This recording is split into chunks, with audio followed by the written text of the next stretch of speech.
Hoje nós vamos falar um pouquinho, o nosso tema é onde é que está a verdade? Será que a gente tem a verdade aqui na Igreja Adventista? Ou será que a gente não está seguindo uma mentira que algumas pessoas inventaram e você caiu nessa historinha? Hein? Você já parou para pensar isso seriamente? No que você acredita? Da onde que vem aquilo que você acredita? E por que você acredita nisso? Você investigou mesmo de verdade? Né? Tem um vídeo que eu queria passar com vocês que tem a ver com esses dois temas. Eu vou pedir para o pessoal colocar ali para nós o vídeo primeiro, tá? Mais que na hora da igreja começar a falar sobre isso, começar a alertar as suas fiéis sobre isso. Quantas senhoras que passam aí a vida toda infelizes, apanhando, sofrendo violência doméstica todos os dias, porque tá escrito lá, porque você tem que ser o seu marido, você tem que ser serva, você é o homem o homem da casa, você tem que apanhar até morrer. Mas Cortou um pouquinho, mas tudo bem. Ele termina falando assim, que está escrito lá na Bíblia que a mulher tem que ser serva, tem que seguir o seu marido e que você tem que apanhar até morrer, porque ele é o seu marido, né? Esse rapaz que está falando, você fala, Juninho, mas qual que é a importância de alguém falar isso? Tanta gente fala isso, fala bobagem, né? Esse rapaz aqui, o nome dele é Carlinhos Maia. Talvez alguém conheça. O Carlinhos Maia, ele é só o maior influencer do mundo.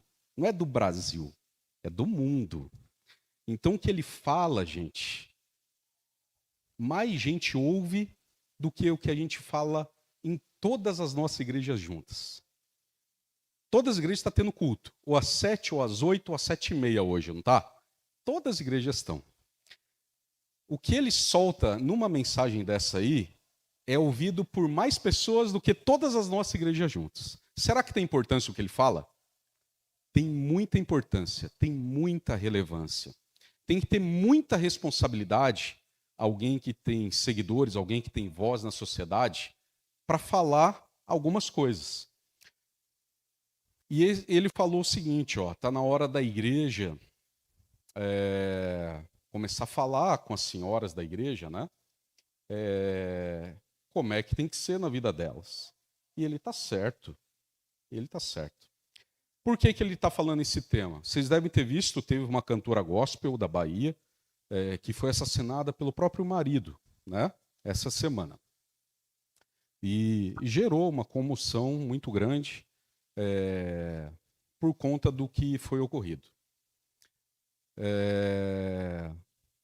Mas, gente, qual que é o problema nisso aqui? E ele está falando, ele está certo em falar, as igrejas têm que falar mesmo. Porque tem igreja que ensina errado, gente. Tem igreja que ensina errado. E aí você vai falar, não, mas aqui a gente tem esclarecimento, né? Tem o programa que fala todo ano e a gente fala e as mulheres são esclarecidas. Será que toda mulher sabe mesmo? O que está escrito na Bíblia com relação ao casamento, com relação ao matrimônio, como que o matrimônio tem que ser e como não tem que ser? Porque, gente, quando o Carlinhos Maia fala assim, ó, na Bíblia está escrito que você tem que servir o seu marido, e até no vídeo dele corta porque dá problema falar certas palavras, né? Ele fala assim, na Bíblia está escrito que você tem que apanhar até morrer. Está escrito isso na Bíblia, gente? Em algum lugar, né? E vocês estão vendo que esse tipo de coisa faz as pessoas terem um certo rancor da igreja evangélica como um todo, que nós estamos incluídos, né? Porque as pessoas acham que nós somos algum tipo de povo alucinado, né? Que prega esse tipo de coisa e traz esse tipo de informação para a igreja. E é óbvio que não, gente. É óbvio que não. Nenhuma mulher tem que aceitar agressão dentro do casamento. E marido também não. Então, talvez sirva de alerta para a gente que a gente tem que falar mais. Tem que falar mais, a gente precisa mesmo dar mais voz para alguns movimentos na igreja, sem confundir, gente, com o feminismo. Isso a gente tem que combater dentro da igreja também, da mesma maneira que a gente tem que combater a violência contra a mulher, o feminismo também tem que ser combatido. Dar voz para as mulheres não quer dizer que você vai incluir ou colocar feminismo dentro da igreja. Vocês concordam com isso? Dar voz para as coisas que as mulheres precisam. A maioria dos membros da igreja adventista são mulheres, né? Então a gente precisa sim dar voz, a gente precisa apoiar os movimentos que defendem as mulheres dentro da igreja e fora da igreja também, e a gente precisa ser voz para o mundo evangélico que escuta esse tipo de coisa. Esse rapaz foi evangélico, certa parte da vida dele. Ele está repetindo algo que ele ouviu dentro de alguma igreja evangélica. Como que tem gente perecendo por falta de conhecimento? É óbvio que se o Carlinhos Maia tivesse estudado a Bíblia alguma vez, ele não ia falar o que ele falou, né? Mesmo hoje ele não sendo crente, não sendo evangélico, ele é homossexual, enfim, é a vida dele, cada um faz o que quiser da vida dele. Por isso da importância da caminhada do Outubro Rosa, por isso a importância do Quebrando o Silêncio e de outros movimentos, mas a gente está vendo que ainda é insuficiente. Uma coisa é isso acontecer dentro do povo evangélico, da mesma maneira que ocorre com não evangélicos. Vocês viram algum clamor tão grande assim por um marido que matou uma mulher não evangélica? Não acontece isso todo dia, infelizmente, né? Mas quando acontece dentro do povo evangélico, não tem jeito, vira um furacão, né? Porque o povo evangélico, o cristão, tem que ser diferente mesmo. A gente não pode dar esse tipo de exemplo para a sociedade. Por isso que a gente tem que cobrar sim, meus irmãos, as outras igrejas também. A gente não pode aceitar as bobagens que eles falam, entendeu? Por quê, Juninho? Porque isso atinge a gente. Nós somos crentes, é assim que se denomina. Ninguém está muito interessado se você é adventista, batista, assembleia ou da Universal do Reino de Deus. Você é crente. Pronto, é todo mundo dentro do balaio só. Por isso que a gente não pode deixar um irmão nosso de outra igreja falar uma baita de uma bobagem e você ficar, não pode ser, é tudo assim mesmo, né? Não, a gente tem que parar com isso, a gente tem que ser mais reativo com certas coisas, porque é nossa responsabilidade, né? Da mesma maneira que hoje é nossa responsabilidade alertar o mundo evangélico todo com relação à violência contra a mulher. É esse tipo de bobagem que a gente ouve por aí, gente, né? Mas eu estou falando de alguém que não é crente hoje, né? Soltou ali, como se fosse um verso bíblico, que a mulher tem que apanhar até morrer do marido, porque ela tem que ser serva do marido, né? Pois é. Mas e se a gente for para um pastor, agora, muito conhecido no Brasil todo? Vamos ver que tipo de coisa que eles falam por aí? Gente, isso aqui é coisa que eu peguei essa semana, tá? Nem peguei lá atrás, não. Essa eu peguei hoje e a imagem também eu peguei hoje. Coloca isso, aquela figurinha. Eu não sei se vai dar para ler aí, gente. Mesmo se apagar a luz aqui da frente, eu acho que vai ficar pequenininho. Mas esse pastor aqui é o André Valadão. Ele hoje é o pastor presidente da Igreja Batista da Lagoinha. Uma igreja muito moderna, por isso ela é muito conhecida. Apesar de, no mundo, ela ter 83 mil membros, no mundo inteiro. Para a gente ter uma ideia de comparação, a Igreja Adventista, só no Brasil, tem 1,5 milhão de membros. 20 milhões no mundo todo. Ele, 80 mil no mundo. Só que é o seguinte, gente, 80 mil pessoas ouvindo o que esse homem fala, fora o que ele influencia na Igreja Batista. Que daí nós estamos falando de só no Brasil 2,5 milhões de pessoas. Aí já é um grupo muito grande, né? Vamos lembrar que ele é batista, de alguma maneira, né? E aí ele tem no Instagram dele, as pessoas mandam perguntas. Todo dia tem pergunta. Pastor, é pecado fazer tatuagem? Pastor, é pecado tal coisa? Pastor, é pecado tal coisa? Até com um tom de humor. E às vezes vem perguntas assim, ó, que foi provocado por alguém que é um parente de um adventista ou um próprio membro da igreja dele que teve contato com uma mensagem adventista, por conta da pergunta. A pergunta vocês conseguem ver? Pastor, né? É pecado comer carne de porco? O senhor come, né? Testaram ali o pastor, né? E aí ele soltou 2 versos, muito bons. O primeiro está em Marcos 7:19, né? Que está falando lá, né, daquele trecho que Jesus, né, defendendo os discípulos, fala que, assim, ó, será que vocês também não conseguem entender? Perguntou-lhe Jesus. Não percebe que nada que entre no homem pode torná-lo impuro, porque não entra no seu coração, mas no seu estômago, sendo depois eliminado, né? Ao dizer isso, Jesus declarou puro todos os alimentos, né? E o outro verso é do lençol, de Pedro, tá bom? Esse outro verso está aqui embaixo. Muito bem, está pequenininho ali, não dá para ler. Ele só citou 2 versos. E aí, na resposta dele, né, no André Valadão, ele coloca um porquinho, uma boquinha assim, sabe quando algo está muito gostoso? Né? Aquela carinha de assim, porquinho é muito gostoso para comer. Opção dele, tudo bem.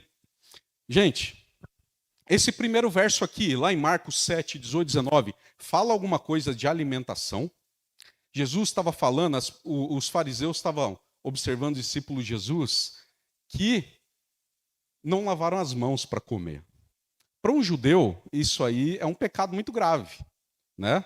E alguns até se lavavam, tomavam um banho antes de comer, né? Eles jamais iam comer com a mão suja.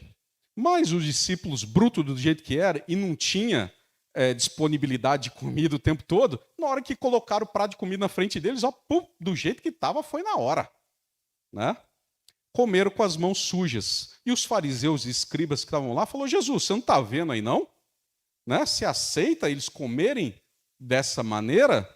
E Jesus deu uma lição neles, né? Falando que eles estavam querendo colocar as leis de homem como se fosse pecado, como se fosse uma lei divina. Esse é o contexto.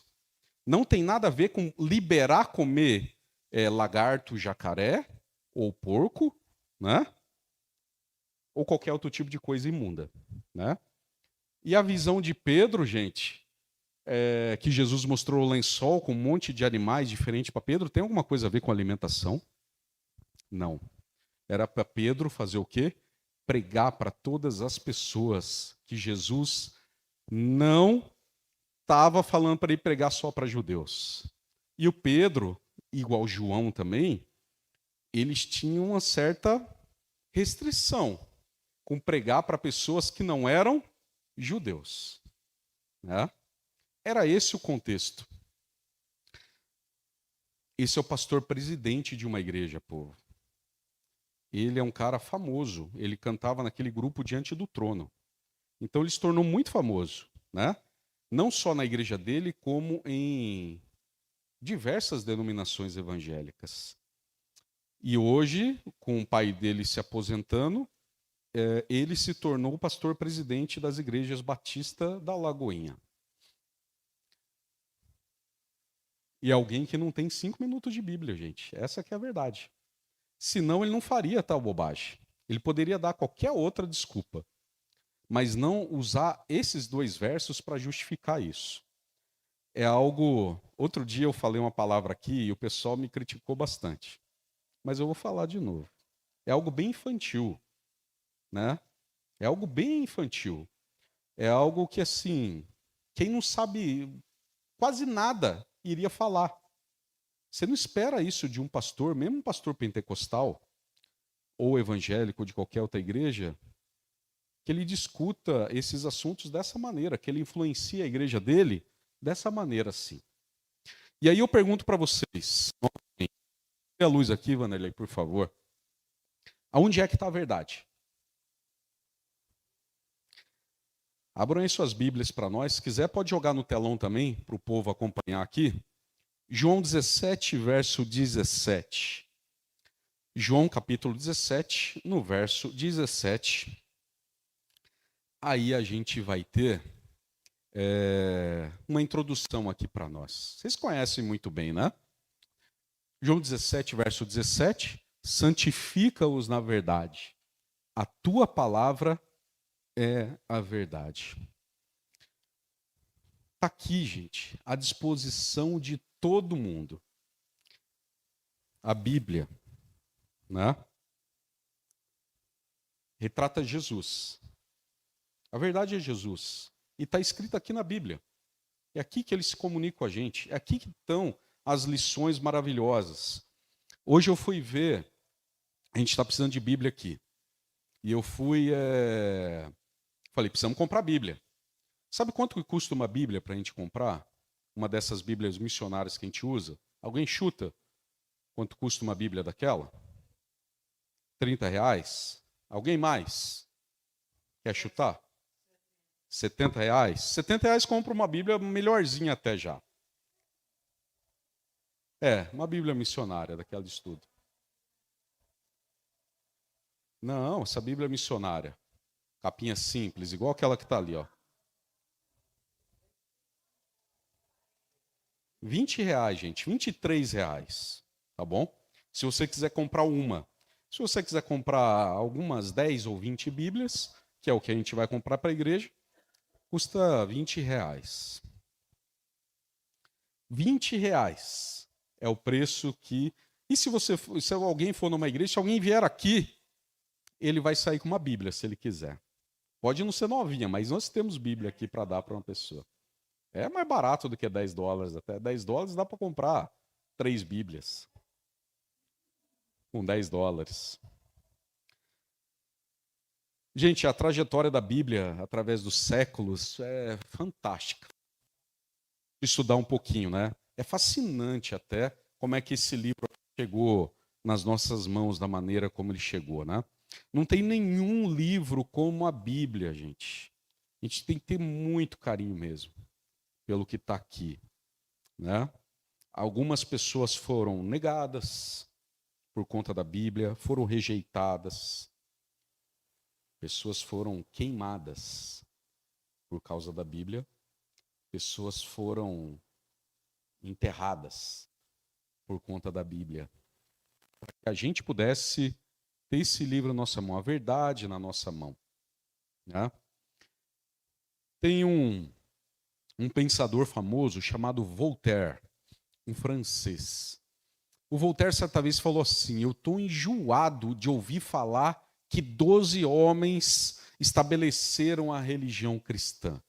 Eu vou provar para vocês que apenas um homem é suficiente para acabar com ela. Ele era tão famoso, as pessoas ouviam tanto ele, que ele achou que ele sozinho iria conseguir acabar com a religião cristã. Francês. Ele predisse que em menos de um século, com os ensinamentos dele, a Bíblia seria completamente desconhecida. Um livro perdido no tempo. O século de Voltaire passou. O que foi que aconteceu com a Bíblia, gente? Hoje, na própria França, no país do Voltaire, existem dezenas, olha o que eu estou falando para vocês, dezenas de depósitos escondidos com milhares de cópias da Bíblia. Para que, se acontecer novamente um levante contra a Bíblia e contra os cristãos, tem muita Bíblia escondida em depósitos por aí, em lugares. Tem muitos grupos que fazem isso. No Brasil tem, Estados Unidos tem, na França tem dezenas. Um país muito pequeno, né? Nunca na história da humanidade, meus irmãos, tantos livros foram escritos como atualmente. Esses dias eu estava conversando com a Silvia, rapidinho ali fora, né, Silvia, sobre escrever livros.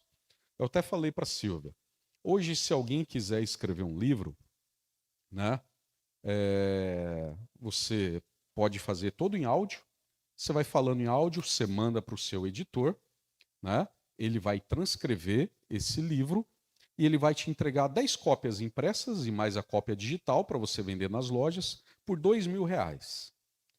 Né? Muito fácil, então, você escrever um livro. A gente teve um requisito lá na empresa que a gente trabalha. Nós pegamos um grupo de funcionários, todos tiveram que escrever livros. A gente montou uma coleção de livros com isso. Porque é muito fácil. E eles fizeram isso em 3 meses. Né? Todo mundo lá é escritor agora. Então está no currículo dele. Né? Sou marqueteiro e escritor. Também, porque escrever um livro é o direito dele, né? É muito fácil, gente. Hoje tem livro para tudo. livro físico, livro digital, tem PDF, né? Tem tudo. É um mercado inundado por tantos livros, né? E ainda assim, a Bíblia é o livro que encabeça essa lista de livros mais vendidos do mundo. Sensacional, não é? Um livro tão antigo, né? Um livro tão antigo e ainda ser o mais vendido. Sempre, sempre, sempre. Década após década. Presidentes tomam posse do seu cargo público, né? Colocando a mão sobre a Bíblia, fazendo juramento sobre a Bíblia.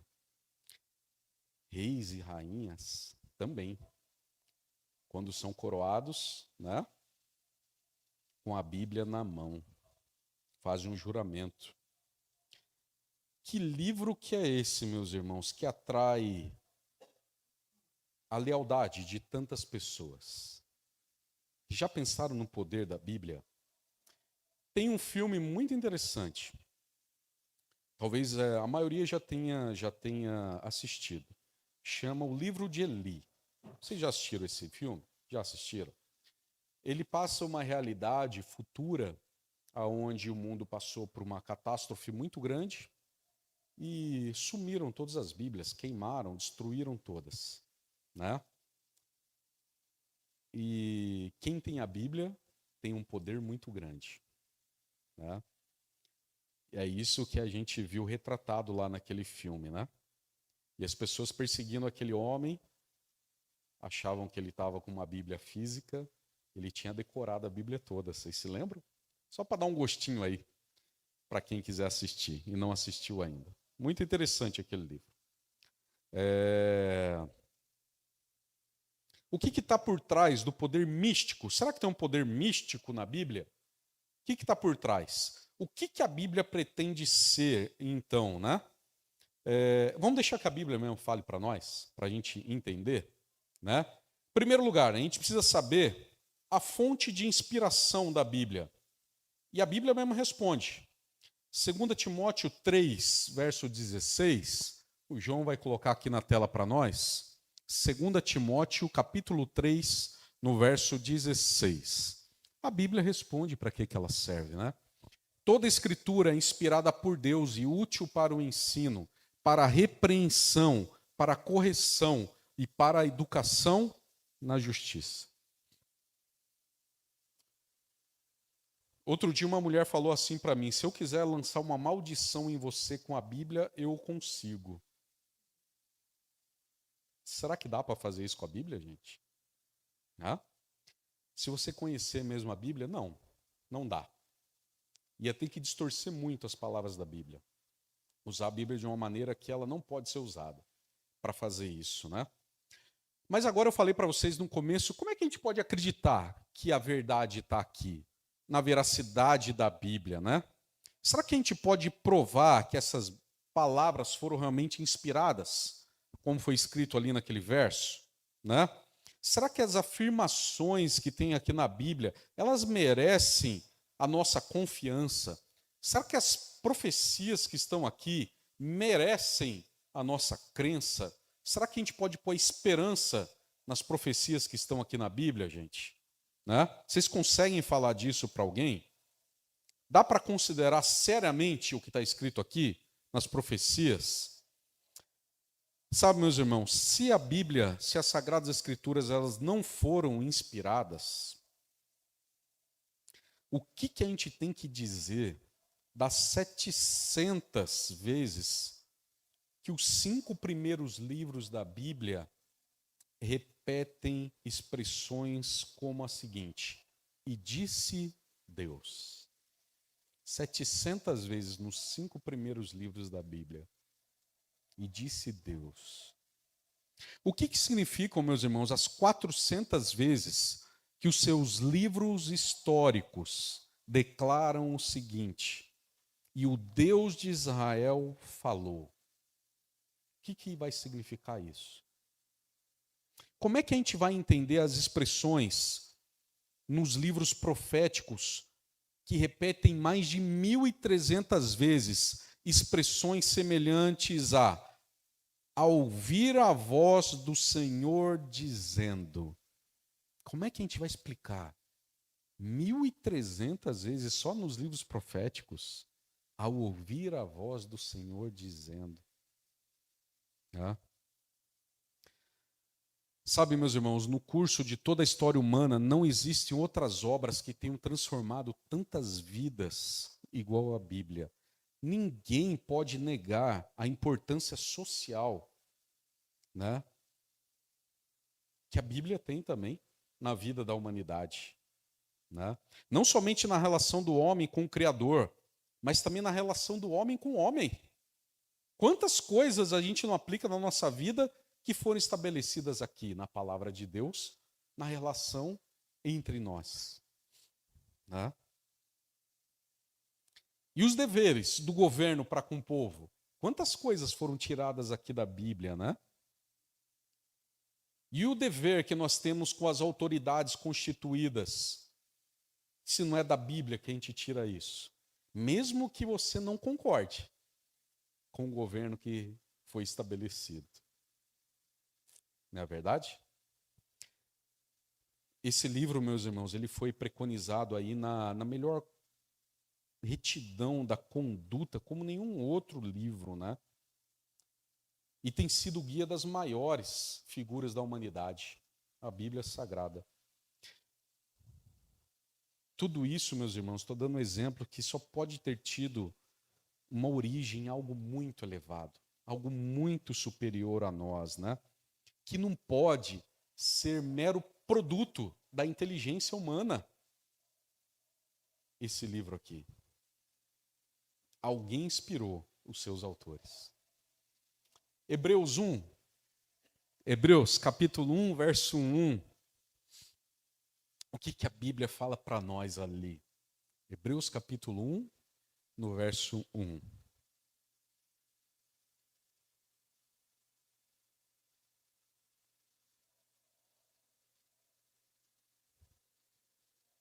Foi? Aí sumiu o Hebreus da Bíblia do João ali. Sumiu, João? Nós vamos abrir aqui, João. Tem problema. Opa, foi. Hebreus capítulo 1, verso 1. Some mesmo, viu, João?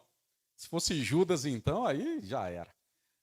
Ó, havendo Deus outrora falado muitas vezes e de muitas maneiras aos pais pelos profetas, passa mais um. Nesses últimos dias nos falou pelo Filho, a quem constituiu o herdeiro de todas as coisas, pelo qual também fez o universo. Quem foi que inspirou a Bíblia Sagrada, meus irmãos? Foi Deus. Foi o Espírito Santo. Quem foi que recebeu a inspiração? Quem foi que recebeu essa inspiração? Os servos de Deus, os profetas. Por isso que ela tem que ser o nosso guia e o nosso canal de bênçãos para as nossas esperanças, sabe?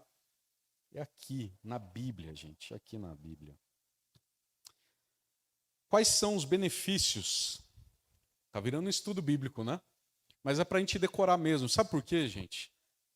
Eu fico um pouco revoltado quando eu vejo o povo evangélico falando aquele tipo de coisa que eu mostrei aqui para vocês no começo, e a gente tem que ser diferente. A gente tem que ser diferente. Pode deixar o povo fazer piadinha com a gente, fala que tudo nosso é estudo bíblico, que a gente se acha. A gente não se acha. Na verdade, a gente se acha aqui dentro, né? A gente se acha aqui dentro, a gente se encontra. É por isso que a gente tem uma mensagem para o mundo, né? E os benefícios do estudo da Bíblia? Romanos, capítulo 15, verso 4. Romanos, capítulo 15, verso 4. Qual que é o benefício dos estudantes da Bíblia, de quem lê a Bíblia? O que essa pessoa recebe? Olha só. Pois tudo quanto outrora foi escrito para o nosso ensino, foi escrito. Para a gente aprender. Para não falar bobagem. A fim de que, pela paciência e pela consolação das Escrituras, tenhamos esperança. Meus irmãos, quando surgem os problemas, quando surgem as decepções, vocês já tiveram algumas dessas duas coisas aqui? Problema na vida e decepção na vida? Talvez você vai falar, eu tenho direto. Não tem problema, gente. Acontece mesmo, viu? Sofrimento. Alguém já passou sofrimento aqui? Né? Problemas, decepções, sofrimento, trevas ao redor, provações. Onde é que a gente pode encontrar a solução, meus irmãos? Está aí. Tem um verso que vocês conhecem muito bem. Salmo 119, 105. O que está escrito lá? Lâmpada para os meus pés é a tua palavra e luz para o meu caminho. Salmo 119, 105. Se nós, meus irmãos, não usarmos a lâmpada, que é a palavra de Deus, os nossos pés não vão ser guiados pelo caminho correto. Fica no escuro, Alain. Exatamente. E aí, começa a seguir quem? O influenciador. Que falam algo que não está, algo que parece um verso bíblico. Vocês já imaginaram o tanto de gente que acreditou nele? Que está escrito na Bíblia que a mulher tem que apanhar até morrer? Já pensaram? Ou quantas pessoas não acreditaram no pastor André Valadão, que fala que é bom comer carne de porco? Já pensaram o tanto de gente? Vocês já pensaram, gente, que se essas pessoas que acreditaram neles continuarem nesses ensinamentos, eles vão errar o caminho? E se eles erraram um caminho, eles acertam o caminho da perdição? Vocês já pensaram nisso? Está vendo qual que é a responsabilidade, gente? É grande.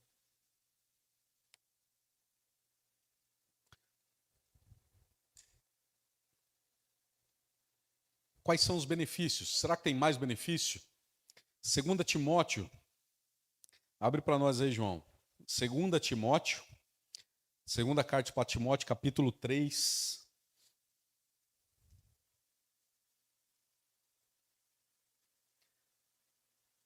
Segunda Timóteo, capítulo 3, 15 e 16. Estamos até repetindo aqui. Isso. 2 Timóteo 3, verso 15 e 16. E que, desde a infância, sabes as sagradas letras, que podem tornar-te sábio para a salvação pela fé em Cristo Jesus. Toda a Escritura é inspirada por Deus e é útil para o ensino, para a repreensão, para a correção e para a educação na justiça. São esses aí os benefícios, né? Muitos. E às vezes as pessoas têm preguiça, né, de ler a Bíblia. E aí solta uma pergunta daquela para o pastor. Também não precisa, né, gente? A gente tem um ditado lá um ditado não, uma regra lá na empresa. Você não deve perguntar para os outros aquilo que está no Google. Sabe gente que toma o seu tempo, né? O que significa tal coisa? Não estou falando da igreja, tá bom, gente? Estou falando da empresa. Na empresa você pode cobrar que as pessoas tenham certas posturas porque você está pagando para elas trabalharem. Se está no Google, não pergunta para alguém. Você vai tomar o tempo de alguém, que é algo que você pode fazer em 2 segundos aqui. Né? Hoje com a Bíblia é assim também. E daí é o seguinte, é só ler a Bíblia. Não vai precisar, né, cair num papinho de qualquer um que vai levar as pessoas para perdição. Né? A Bíblia também, meus irmãos, traz cântico de alegria para todas as horas de prazeres que a gente tiver, verdade para todos os tempos, conselhos para todos os governos. E além de tudo isso, meus irmãos, a Bíblia nutre a alma com a palavra de vida. O que mais que a Bíblia faz? Eleva o intelecto da pessoa, né? Incentiva pelo gosto às coisas belas. Até o bom gosto você vai ter se você ler a Bíblia. Você vai gostar de coisas mais bonitas, que a Bíblia incentiva isso. Né? Alguém disse assim, meus irmãos, precisamos da Bíblia enquanto existir seres humanos vivendo aqui na Terra. Enquanto tiver necessidade de poder moral e enquanto as pessoas tiverem que morrer, a gente vai precisar da Bíblia. No céu a gente vai precisar de Bíblia? Não vamos. No céu você vai precisar ter fé? Não. Você vai precisar ter fé no céu, gente. Não vai precisar ter fé. No céu você não vai precisar mais ensinar ninguém sobre a Bíblia, dar estudo bíblico? Não. No céu nós vamos louvar. Isso está escrito para nós. Nós vamos louvar. E isso nós vamos continuar fazendo no céu. Estudando a Bíblia? Não, é só quando a gente estiver aqui. Lá a gente vai estar junto com a Bíblia viva. Não vai precisar mais estudar a Bíblia. É só enquanto a gente estiver aqui, gente. Mas enquanto nós estivermos aqui, a gente precisa estudar muito a Bíblia. Tem uma historinha de um capitão de navio, um homem muito rígido ali, né? Navio antigo. O nome dele era Capitão Claude. E, no meio de uma viagem, ele ficou muito doente. No meio do oceano. Uma doença muito grave. E o médico no navio, então, falou: capitão, não tem jeito. O senhor tem, no máximo, 24 horas de vida. O senhor não vai passar de amanhã. E ele ficou aterrorizado com aquilo. Ele falou: não é possível. Né? Ele não está preparado para morrer, o capitão Claude. Ele falou assim para aquele médico: procura qualquer um aí que tiver uma Bíblia e traz aqui para falar comigo. E o médico fez isso, saiu procurando todo mundo que tivesse uma Bíblia, até que ele achou o ajudante de cozinheiro, tinha uma Bíblia. E ele foi lá para a cabine do capitão com a Bíblia na mão, né? E aí o capitão falou assim para ele: eu quero que você leia alguma coisa sobre a misericórdia de Deus para um pecador, igual eu sou. E aí um menino não sabia o que ler, até que ele lembrou de um verso que a mãe dele falava para ele. Esse verso é o verso que está lá em Isaías, capítulo 53, no verso 5. Se quiser pôr aí na tela, pode pôr para nós. E aí aquele menino começou a ler assim para o capitão, né? Lá em Isaías 53, verso 5. Ele foi ferido pelas nossas transgressões e moído pelas nossas iniquidades. O castigo que nos traz paz estava sobre ele, e pelas suas pisaduras nós fomos sarados. E o capitão disse para ele assim: era isso que eu precisava ouvir nesse momento. Leia outra vez para mim. Né? E aí o menino ficou encorajado. E aí ele falou assim: capitão, eu posso ler igual a minha mãe me ensinou a ler esse verso? E o capitão falou: claro, leia igual a sua mãe te ensinava a ler. Então o rapaz, ele chamava William, e ele leu esse verso colocando o seguinte: no lugar de nossas ali, ele colocava o próprio nome dele. Foi assim que a mãe dele ensinou ele a ler esse verso. Então ele lia assim, ó: mas ele foi traspassado, né, pelas transgressões do William e moído pelas iniquidades do William. O castigo que nos traz a paz estava sobre ele, e pelas suas pisaduras o William foi sarado. E ele leu desse jeito para o capitão, né? O nome dele era William Plast. E ele falava, né? Mas ele foi traspassado pelas transgressões do William Plast. A essa altura, o capitão tinha ficado de pé na cama, já, para ouvir o menino falar aquele verso, né? E então ele falou para o menino assim: filho, leia outra vez. E agora se coloca o meu nome aí nesse verso, né? E o menino leu reverentemente, mais uma vez: ele foi ferido pelas transgressões do capitão Claude e moído pelas iniquidades do capitão Claude. O castigo que traz a paz ao capitão Claude estava sobre ele, e pelas suas pisaduras o capitão Claude foi sarado.